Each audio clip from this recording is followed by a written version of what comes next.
Hello again. So this is kind of a funny looking picture here in a way, but you kind of get the idea. There's a bunch of different things that this does for us.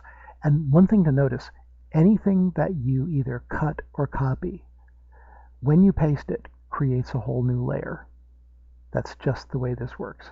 So at this point, there's several things to know about that. Like, I'm going to go to another picture over here.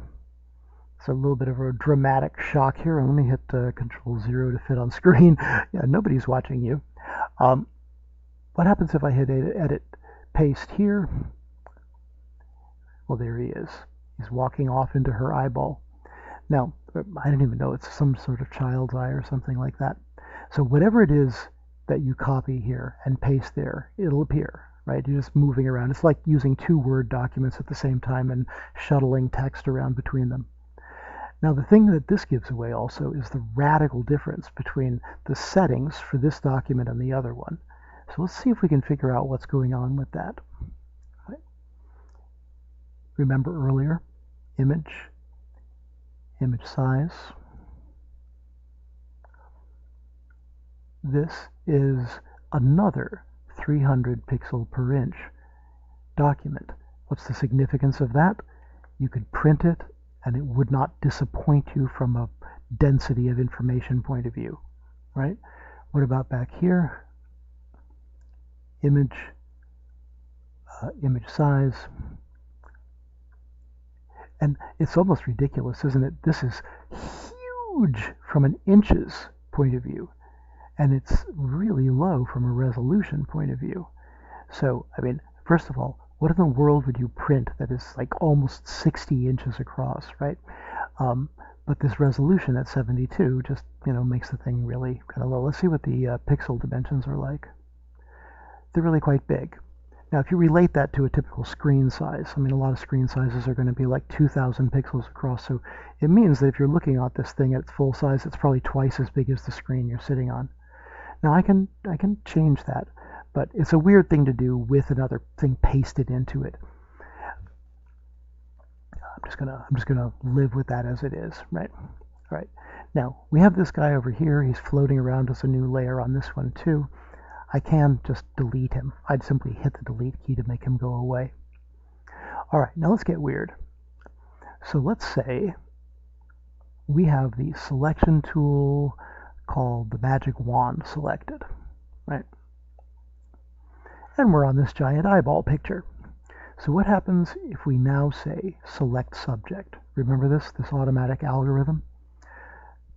Tends to be pretty good at it where there are fairly obvious things to shoot for. Now you can see it's gotten the eyeball, but it always gets distracted by odd little things like this where there's just a little bit of light and dark weirdness, because remember, it doesn't actually know what the hell it's doing. Now, in this case, this is kind of a weird select. Let's see what we've got. I'll tell you what, I'll trim this down a little bit. It's my lasso tool. Here's, subtract from selection. I can kind of just go through and start to take some of this and kind of lower it down a little bit and even it out a little bit.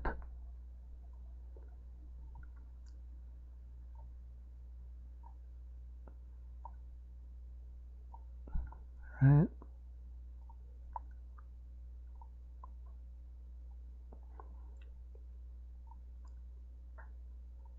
All